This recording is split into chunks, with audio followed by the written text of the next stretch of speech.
जय श्री सीताराम जी की। जब रावण व मारीच उस वन के निकट पहुँचे जहाँ श्री रामचंद्र जी विराजमान थे, मारीच एक कपटी मृग बन गया। स्वर्ण की देह मणियों से जड़कर उसने ऐसी सुंदर बनाई जिसका वर्णन नहीं किया जा सकता। ऐसा परम सुंदर मृग जब सीता जी ने देखा, जिसका हर एक अंग मनोहर था, वह बोली, हे देव, हे रघुवर, हे कृपालु, यह मृग बहुत ही सुंदर है। हे सत्य प्रतिज्ञा प्रभु, इसे मेरे लिए ले आइए। तब राम जी सब कांड जानते हुए भी प्रसन्न होकर देवताओं का कार्य करने उठे।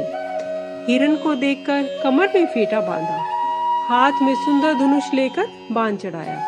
प्रभु ने लक्ष्मण जी से समझाकर कहा, हे भाई, वन में बहुत से राक्षस फिरते हैं। तुम अपनी बुद्धि और ज्ञान से बल तथा समय को विचार कर सीता जी की रखवाली करना। प्रभु को देखकर मृग भाग चला। पीछे रामचंद्र जी भी धनुष संभालकर दौड़े। वेद जिनको नेति नेति कहते हैं और शिव जी जिनके ध्यान में रहते हैं, वह प्रभु कपटी मृग के पीछे भाग रहे हैं। वह मृग कभी पास आ जाता है तो कभी दूर भाग जाता है, कभी दिखाई देता है और कभी छिप जाता है। इस प्रकार बहुत से छल करता हुआ वह प्रभु को दूर ले गया। तब राम जी ने थक कर उसे पैना बाण मारा। उसके लगते ही वह जोर जोर से चिल्लाने लगा और धरती पर गिर पड़ा। पहले तो लक्ष्मण जी का नाम लेकर और फिर उसने राम जी का स्मरण किया। प्राण त्यागते समय मारीच ने अपना राक्षस शरीर प्रकट किया और प्रेम के साथ राम जी को सुमिरा। आंतरिक प्रेम पहचान कर सुजान राम जी ने जो गति मुनियों को दुर्लभ है वह उसे दी। देवता बहुत से फूल बरसाने लगे और प्रभु के गुणगान करने लगे कि हे कृपा सिंधु, रघुनाथ जी ने राक्षस को भी अपना धाम दिया है। दुष्ट मारीच को मारकर रामचंद्र जी तुरंत लौटे।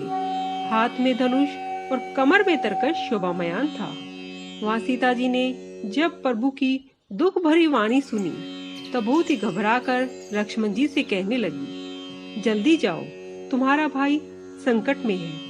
लक्ष्मण जी हंसकर बोले, हे माता, सुनो, जिसके भोग के संकेत मात्र से सृष्टि का नाश हो जाता है, उस पर क्या सौपन में भी संकट पड़ सकता है?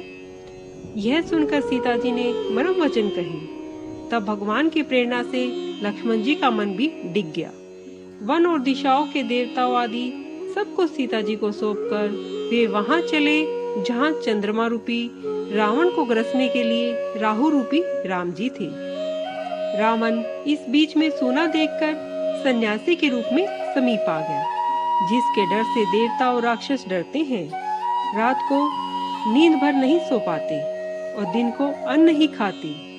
वह रावण कुत्ते की भांति इधर उधर ताकता हुआ चोरी करने चला है। काकभूषणी जी कहते हैं, हे क्रूर जी, इस प्रकार बुरे मार्ग में पांव देते ही शरीर में तेज और बुद्धि नहीं रहती। रावण ने सुहावनी कथा कहकर सीता जी को राजनीति, भय और प्रेम दिखलाया। सीता जी ने कहा, हे गोसाई, सुनो, तुमने दुष्ट के तरह वचन बोले हैं। तब रावण ने अपना वास्तविक रूप दिखाया और जब राम का नाम सुनाया तब सीता जी डर गई, पर बहुत धीरज धारण कर बोली, हे दुष्ट, वहीं खड़ा रहे, प्रभु जी आ पहुँचे हैं। जिस प्रकार सिंहनी को तुच्छ खरगोश लेना चाहता है, इसी प्रकार हे राक्षस राज, तू काल के वश हो गया है। सुनकर रावण क्रोधित हो गया, परंतु मन में सीता जी के चरणों की वंदना करके सुख माना। तब क्रोधित हो रावण ने सीता जी को रथ पर बैठा लिया और शीघ्रता पूर्वक आकाश मार्ग से चल पड़ा। वह डर गया, जिसके कारण वह अपने रथ को पृथ्वी पर नहीं हाँक पाया। तब सीता जी विलाप करने लगी कि हे जगत के एकमात्र वीर रघुनाथ जी, आपने किस अपराध से दया भुला दी है? हे दुखारी शरणागत को सुख देने वाले, हे रघुकुल रूपी कमल के सूर्य, हे लक्ष्मण, तुम्हारा कुछ अपराध नहीं है। मैंने क्रोध किया, उसका फल पाया। अनेक भांति से सीता जी विलाप कर रही हैं और प्रभु की मुझ पर बड़ी कृपा है, पर मेरे से नहीं मुझसे दूर है। मेरा दुख प्रभु को कौन सुनावेगा? यज्ञ के भाग को गधा खाना चाहता है।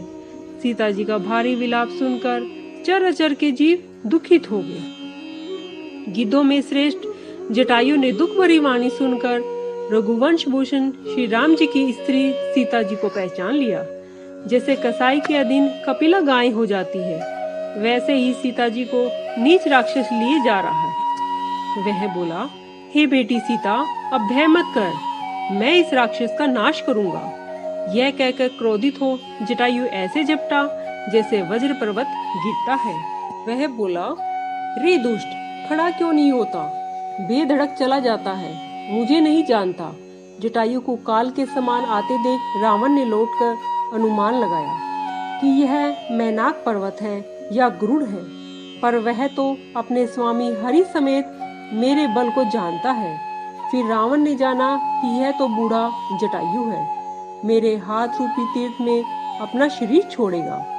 यह सुनते ही जटायु क्रोधित हो दौड़ा और बोला, हे रावण, मेरी शिक्षा सुनो, जानकी जी को यहीं छोड़ कुशलता से लौट जाओ, नहीं तो हे बहुभुजधारी, ऐसी गति होगी कि रामचंद्र जी के क्रोध रूपी महाप्रचंड अग्नि से तेरा सब वंश पतंग की नाई भस्म हो जाएगा। योद्धा रावण ने कुछ जवाब नहीं दिया। तब जटायु क्रोधित होकर दौड़ा और रावण के बाल पकड़कर रथ से घसीट लिया। वह पृथ्वी पर जा गिरा। जटायु सीता जी को कुछ दूर बैठाकर फिर लौट आया। चोट से शरीर को ऐसे छेद डाला कि घड़ी भर में मूर्छा आ गई। जय श्री सीताराम जी की।